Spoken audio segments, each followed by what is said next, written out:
So the censure has resulted in a committee being formed by the Speaker, and so it's headed by Dr.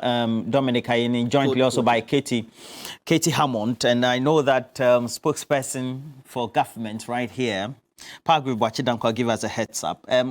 So far, our negotiations with the IMF, led by, of course, the finance minister, Ken Ofori, who is in the midst of all this, where have we reached?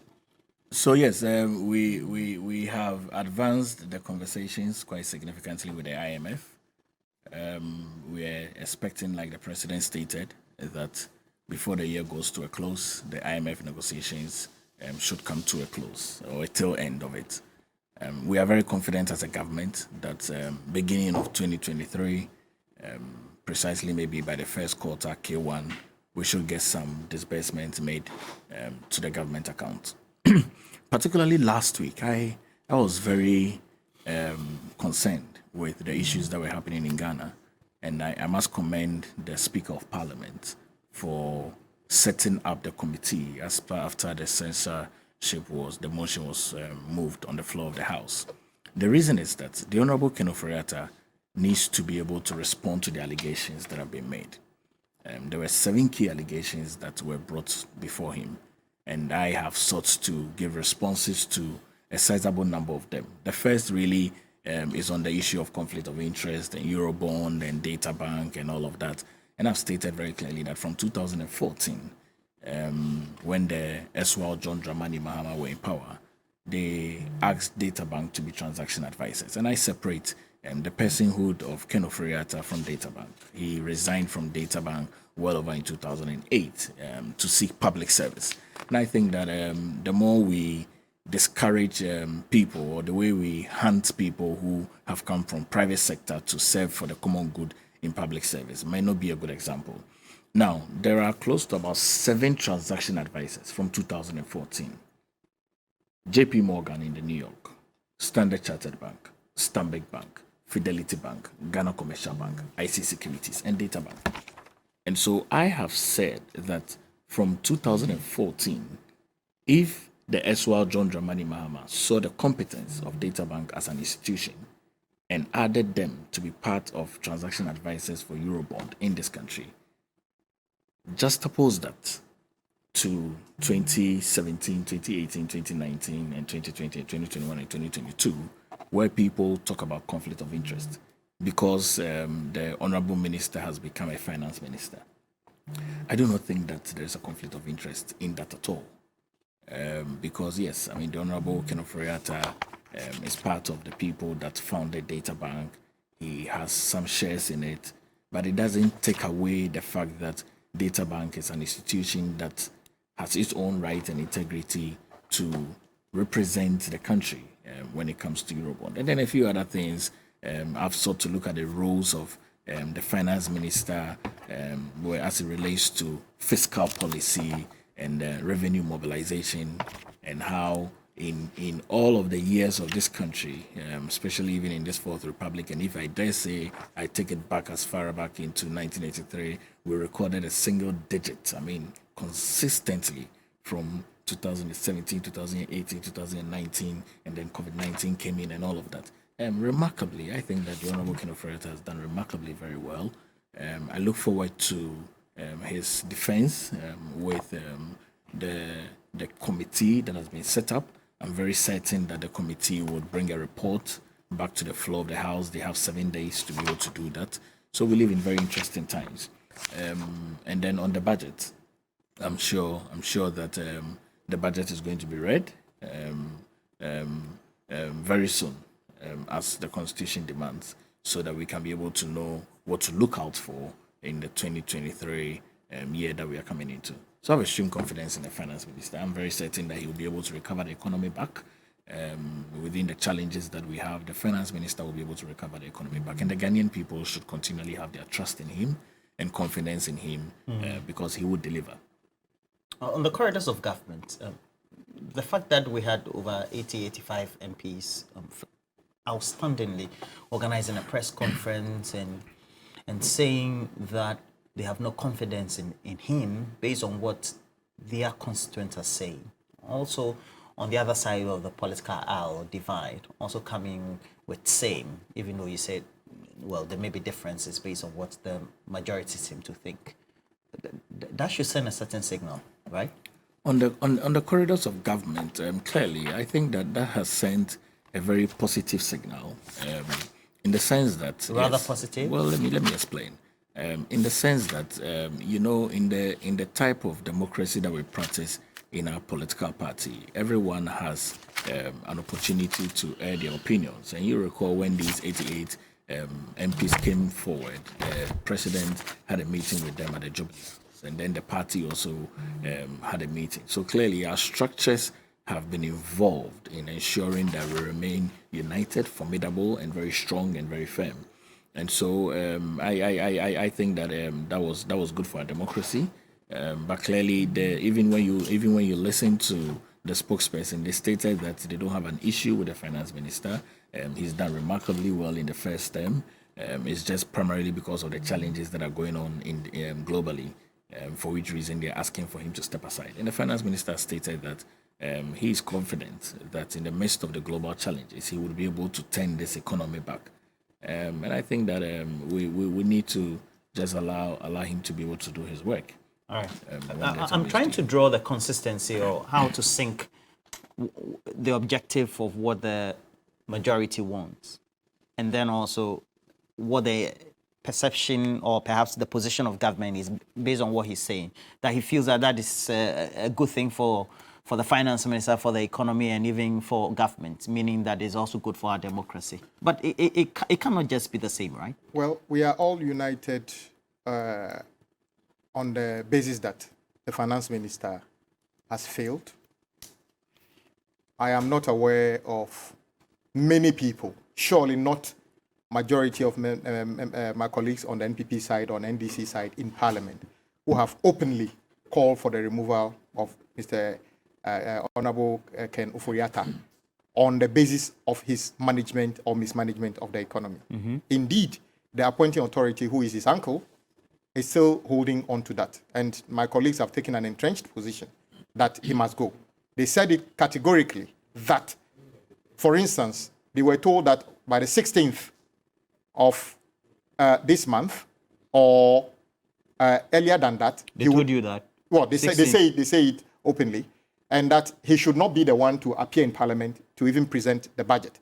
And they have been negotiating with them one way or the other. You saw the news in the everywhere. What they disagree with is whether we should remove him before he resigns. The verdict is out there. What happened in Parliament in terms of the vote of censure, what we did was within the law, perfectly. We did not breach anything. In fact, there is nothing in the Constitution and in the standing orders that says we should set up an ad hoc committee to listen to him. Indeed, the position of the minister must be heard. The minister is part of Parliament. He can sit in Parliament and even do debate. He has audience in Parliament. He can only not vote. So when the Constitution says that the minister must be heard, indeed, for the finance minister, get heard regularly in Parliament. The argument is that some allegations have been leveled against him, so he should be given the opportunity to respond.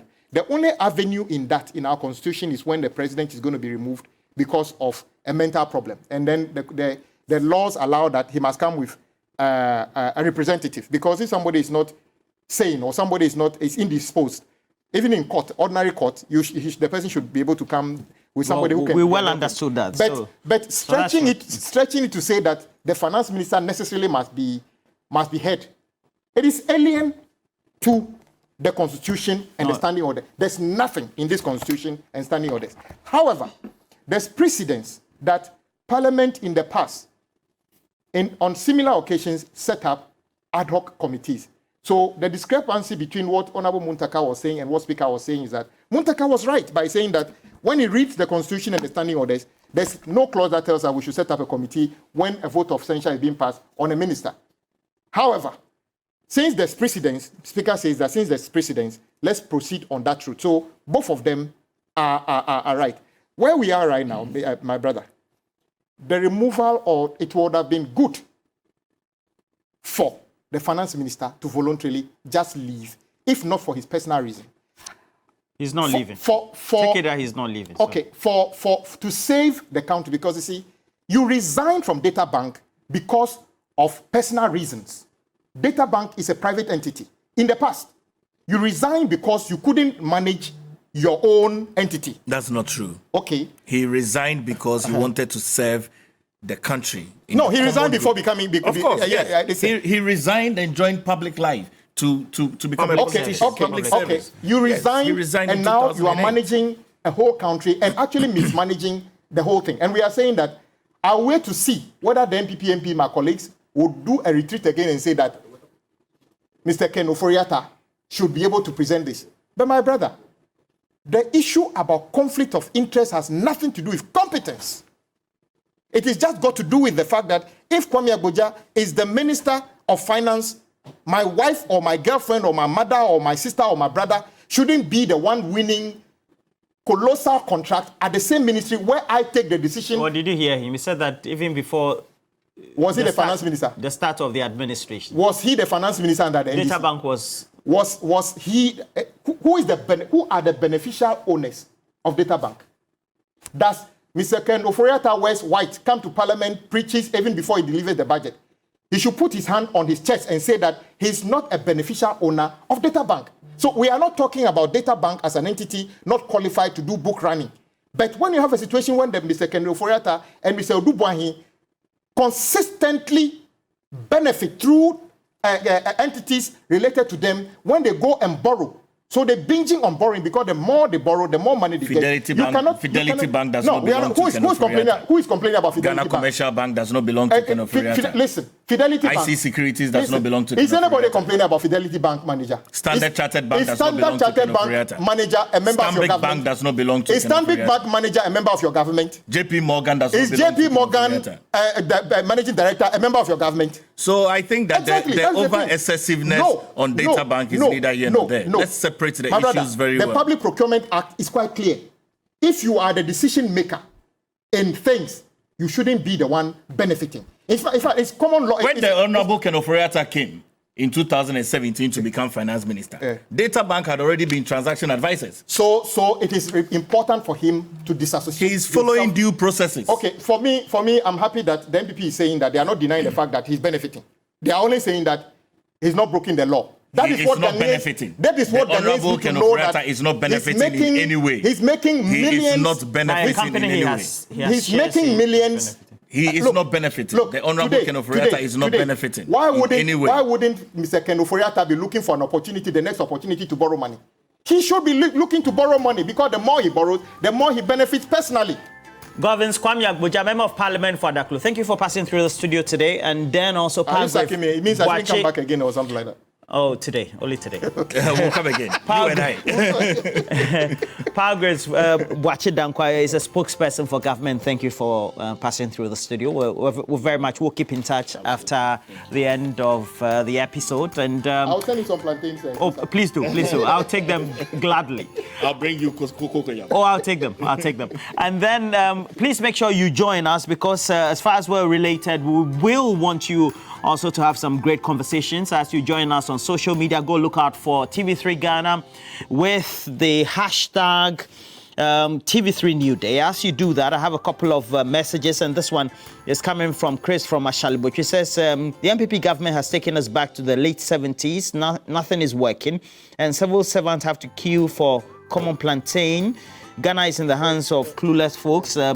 Hopelessness everywhere. We also have this one. It says, they tell the MPP to stop deceiving us and the public. Unemployment rate over the last 6 years, or before the last 6 years, was 6%. Now at 17% based on data.